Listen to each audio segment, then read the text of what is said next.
Hi everyone, welcome to Maximum Attack Rallying. Today I want to talk to you about Rally Saudi Arabia. The route for that event has been announced.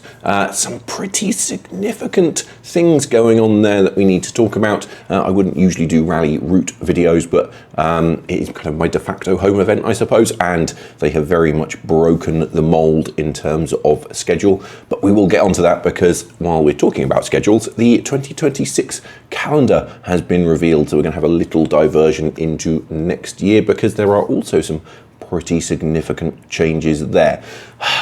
Let's dive right into that, shall we, before we get to Saudi Arabia. So the year begins next season in fairly standard form. So we've got Monte Carlo in January, Rally Sweden in February, nothing unusual there. And then we go to Kenya for Safari Rally in March. So that is all standard stuff. Croatia returns to the calendar after a year in the European Championship in April. And then later that same month, we go to the Canary Islands. So we've got 2 tarmac events in a row. After that, we have Rally Portugal in May, so nothing too dramatic there. The big shift occurs after that, however, because Rally Japan has been moved from late in the season to a date in May, which is a pretty big surprise. So we go from Portugal to Japan and then back to Europe for the Acropolis Rally in June. So that's a big shift, and it's going to change the character of that event significantly. So we're going to go from a very wet and autumnal Rally Japan to an early summer Rally Japan. So that could change things quite significantly. As I said, we've got the Acropolis after that, Estonia after that, Finland after that. So that should be familiar from this year. Then we go to South America at the end of August for Paraguay with Chile in September. Again, fairly familiar stuff. And then we've got another big shift, because what you will have noticed from earlier in the season is that there was no Sardinia mentioned, and that is because Italy has been moved to the first weekend of October, which is fairly significant, and it is just listed as Rally Italy. There seems to be some rumour there that it might shift, maybe it won't be Sardinia. There was some talk, wasn't there, about Rally di Roma taking that slot. So who knows what's going to happen there. The fact that it is not listed as a specific event is perhaps telling that we might get a change, who knows. And then the season ends with Saudi Arabia in November, as it does this year. So some big changes in terms of the calendar. There are obviously some omissions as well. No British or Irish round, which is very sad indeed, which is why I said Saudi Arabia is my de facto home event.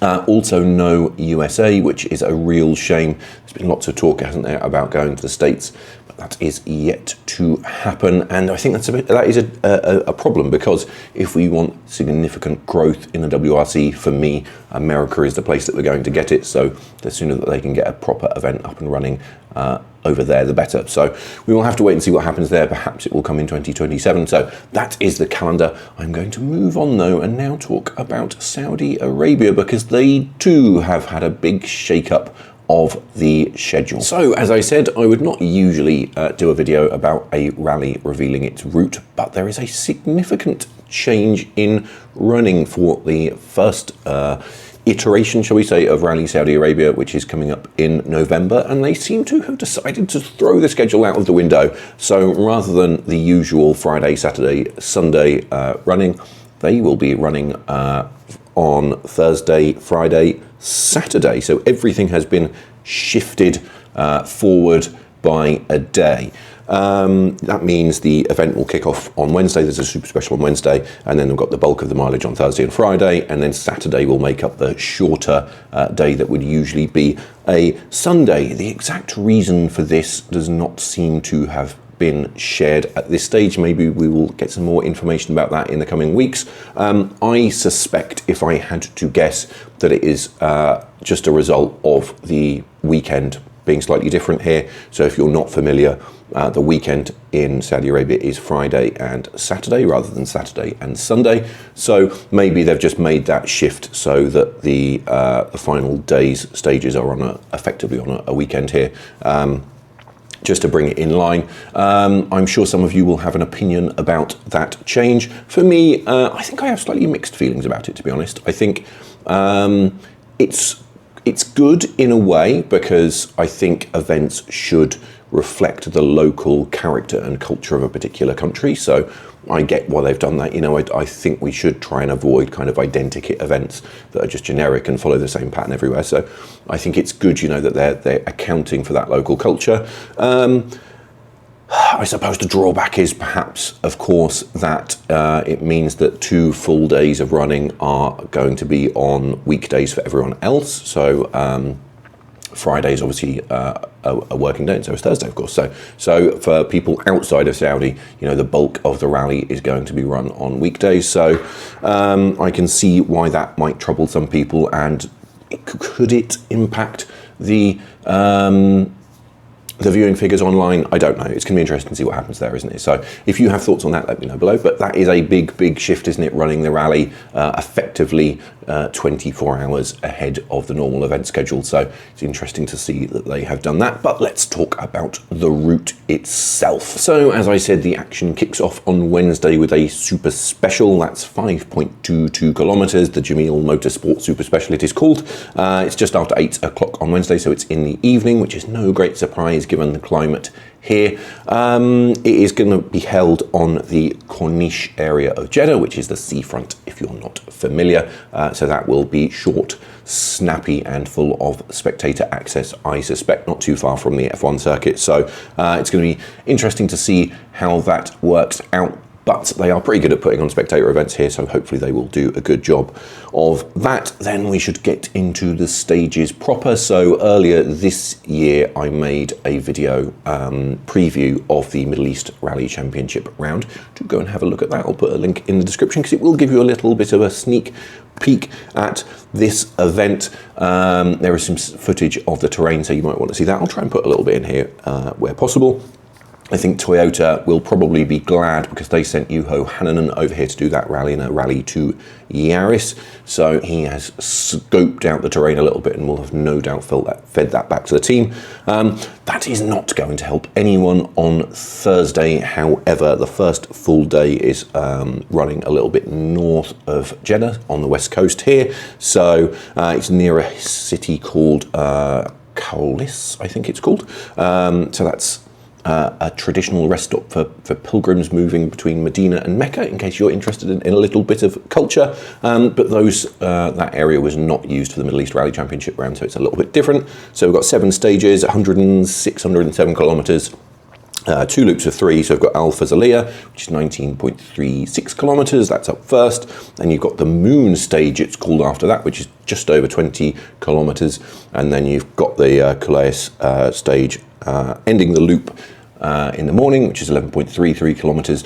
Those stages are repeated in the afternoon, and then we have another visit to the super special stage in Jeddah. So that is Thursday and will be generally unfamiliar to the teams. Moving into Friday then, that is the longest day, 142 kilometres almost, 6 stages. This will be familiar.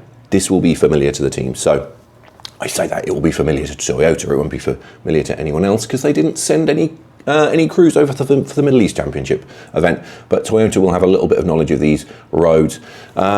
So we have 6 stages, as I said. We've got Al Gula, which is 11.7 kilometres, then Al Jarem, which is 30.58 kilometres, and Wadi Al Matwi, which is 28.59 kilometres. Sorry, I'm reading those off the screen. Wanted to get the names right, even though I butchered the presentation anyway. So the latter 2 did feature in that warm-up event. They were not quite as long, so it looks like they have been extended for the WRC round. So got some pretty tasty stages in there, haven't we? 31 kilometres and 29 kilometres almost, each of those. So some pretty chunky stages. I did get a word with a couple of people at the Middle East Rally Championship event, and they said the roads were very rough indeed, so we could see some major action there. The final day, that's Saturday, remember, consists of 3 stages. It's just over 65 kilometres in total, so it's about standard for a final WRC event, albeit a day ahead. So we've got 2 stages, Both are extended versions of stages run on the Middle East Rally Championship Rally. So we've got Taban first, which is opening that final day. That's 16.39 kilometers. And then we have the Asfan stage. That has grown from 26.5 kilometers to 32.8 kilometers, making it the longest stage of the weekend. So it's interesting that that's on the last day. And then we've got a final run through the Taban stage, which will also be the power stage. So there's going to be some familiar terrain for the teams if they sent anyone over for the Middle East Rally Championship round, as Toyota did. And maybe, who knows, maybe there's some mechanics and people that have had some experience that were working with the teams that have fed some information back. So there is going to be a little bit of familiarity for some people, but on the whole, as I said, that Thursday is a completely new day. So it's interesting, isn't it? It's interesting that they've decided to shift things around a little bit. But obviously the structure of the event is not too familiar, but as I said, there are some pretty chunky stages in there, which is going to make it interesting because I think it is going to be a bit rough and ready in places. I think it's exciting, isn't it? For me, it's exciting. I know some of you will have your reservations about the rights and wrongs of the event, but for me, I think it's cool that we're going to a new country, new challenge, new roads, completely new character, isn't it? You know, having a desert event in the championship is something unique, isn't it? And I think that is to be celebrated. Obviously, Saudi Arabia is not a country with lots and lots of rallying heritage, but you know, it's a big market. It's the biggest market in this region in terms of car sales. So it does kind of make sense that they've come here if they want to have a footprint in the Middle East. So I am excited. I think it's going to be very, very interesting indeed. Do let me know in the comments below what you think. Try not to be too negative, will you? I'm sure some of you will have some things to say, but let me know what you think about the route and particularly changing things in terms of the days, and also what you think about that 2026 calendar. Are you happy with that? I know a lot of you won't be happy about the Rally Great Britain RAC not being on there, so I'm not happy about it either. Anyway, let's not talk about that. I will just say, make sure you hit that like and subscribe button. We just rolled over 400,000 views this week, so I'm very, very grateful for that. Thank you everyone for your support. Make sure you hit me up on socials as well, and I will see you again next time.